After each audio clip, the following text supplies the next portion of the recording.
കൊച്ചുപുണ്യാളൻ എന്നറിയപ്പെടുന്ന മിസ്റ്റർ സെബസ്ത്യാനോസ് ആണ് പള്ളിത്തോടിന്റെ പുണ്യമഹത്വം.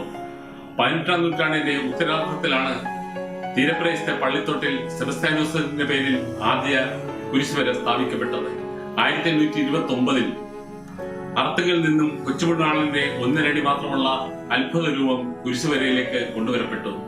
1830 ആദ്യ പെരുന്നാൾ ആഘോഷിക്കപ്പെട്ടു. അന്ന് കുരിശുപള്ളിയുടെ വികാരിയായിരുന്ന ചാവറ കുര്യാക്കോസ് ഏലിയാസ് അച്ഛൻ പിന്നീട് വിശുദ്ധനായി തീർന്നു എന്നത് നമുക്ക് അഭിമാനിക്കാവുന്ന കാര്യമാണ്. 1840 പള്ളിത്തോട് ഇടവകയായി. 1880 ഇന്നത്തെ ദേവാലയം ഉദാക്ഷി ചെയ്യപ്പെട്ടപ്പോൾ അന്നത്തെ ഏറ്റവും വലിയ ദേവാലയമായിരുന്നു ഇത്. കൊച്ചുപുണ്യാളന്റെ അനുഗ്രഹത്താൽ ആലപ്പുഴ രൂപതയിൽ ഏറ്റവും കൂടുതൽ വൈദികർക്കും സന്യസ്തർക്കും ജന്മം നൽകിയത് പള്ളിത്തോട് ഇടവകയാണ്.